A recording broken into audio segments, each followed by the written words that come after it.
Writing. The slap echoed across the elegant dining hall so loudly that, for a moment, even the clinking glasses seemed to stop.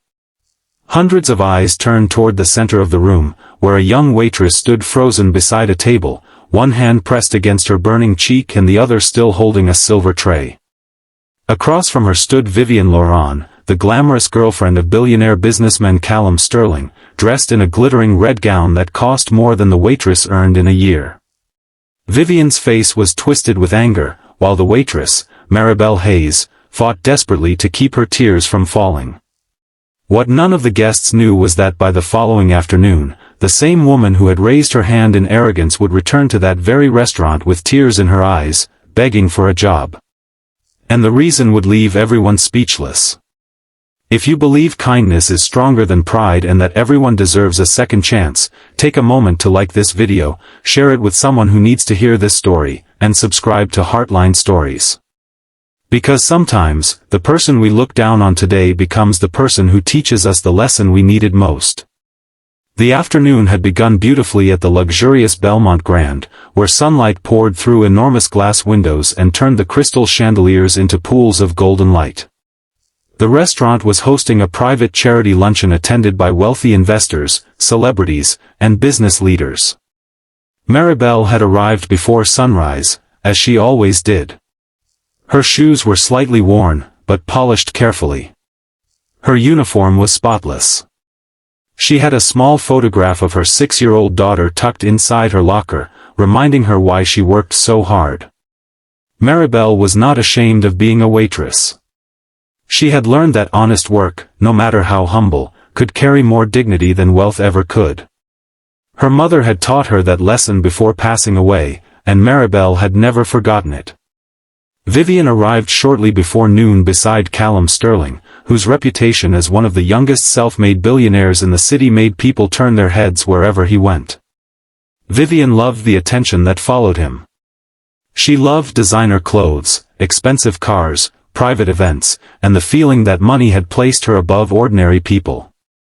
At first, she had been charming with everyone, but as the afternoon continued, her impatience became obvious. She complained about the flowers, the temperature, the food, and even the music. Callum noticed but said little.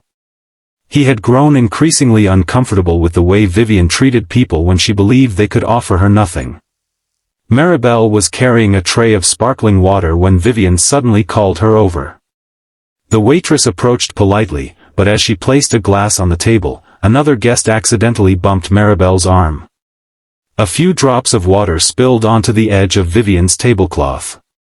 It was barely noticeable, but Vivienne reacted as though something terrible had happened. She stood abruptly and began accusing Maribel of ruining her dress, even though not a single drop had touched it. Maribel apologized repeatedly and reached for a napkin. Instead of accepting the apology, Vivienne's anger exploded. Before anyone could understand what was happening, her hand struck Maribel across the face. The room fell silent. Maribel slowly looked up, humiliation written across her face. She could have shouted. She could have defended herself. She could have thrown the tray down and walked away.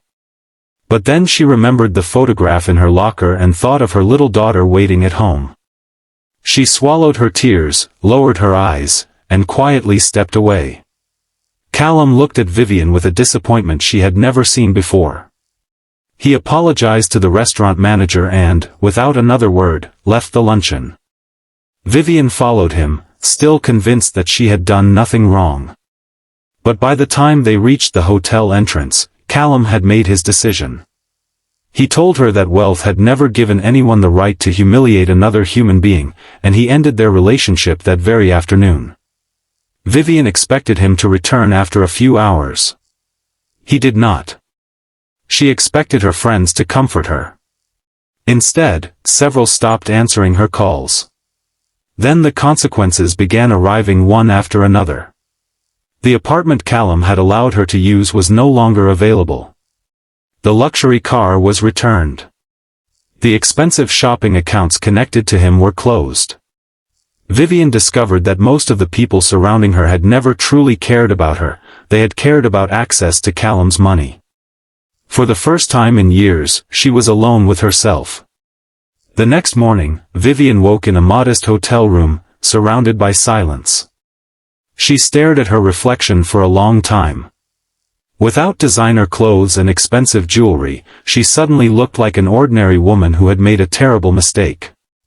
Then she remembered Maribel's face. Not the anger. Not revenge. Just pain and dignity. That expression stayed with her. Vivienne began searching for work, but every door seemed closed.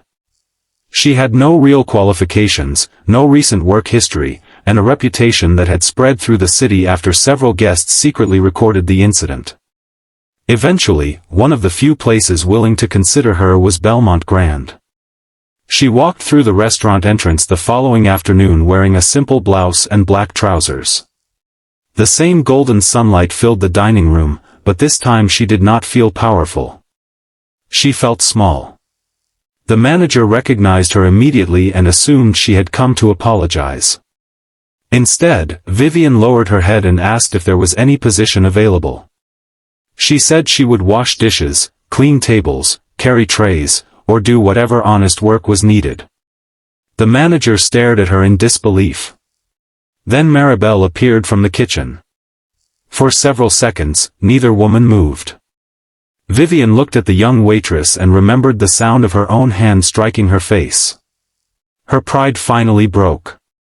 She apologized, not because she wanted a job, but because she finally understood what she had done. She admitted that she had spent years believing money made her important, when in reality it had only protected her from consequences. Maribel listened quietly. She did not pretend the slap had never happened. She did not immediately become her friend. But she also refused to become cruel in return. She told the manager that if Vivienne was genuinely willing to work and treat everyone with respect, she deserved a chance. The manager offered Vivienne a temporary position helping with banquet preparations. It was not glamorous. She spent the afternoon carrying boxes, polishing silverware, wiping tables, and learning how much effort went into making a restaurant look effortless. Her hands became tired. Her back hurt. Nobody treated her like a celebrity. And strangely, by the end of the day, she felt lighter than she had in years. For the first time, she had earned something instead of simply receiving it. Weeks passed. Vivienne became quieter, kinder, and more grateful. She learned the names of kitchen workers. She thanked cleaning staff. She began leaving small notes of appreciation for Maribel, never expecting forgiveness. One afternoon, she saw Maribel sitting outside during her break, looking at the photograph of her daughter. Vivienne finally understood that the woman she had once considered beneath her had been carrying responsibilities far heavier than anything money could measure. Months later, Vivienne was no longer the woman who walked into Belmont Grand wearing a red designer gown and believing she owned the room. She had become a dependable employee, respected not for her wealth but for her character. Maribel eventually forgave her, not because the past no longer mattered, but because Vivienne had proven through her actions that she had changed. The most powerful lesson was never about the slap. It was about what happened afterward. One woman lost everything she thought made her valuable, while another, who had almost nothing, showed her what true worth looked like. If this story touched your heart, please like, share, and comment on the video so more people can hear this reminder that kindness costs nothing, but its impact can change a life. And before the story ends, make a special request to yourself: commit to treating every person you meet with dignity, especially those who cannot offer you anything in return. Because you never truly know what someone is carrying behind a tired smile, a simple uniform, or a quiet voice. And sometimes, the person you think is serving you is actually the one who has something priceless to teach you. Maribel served tables that day, but in the end, she served Vivienne something far more valuable than food: a second chance, a lesson in humility, and the opportunity to become a better human being.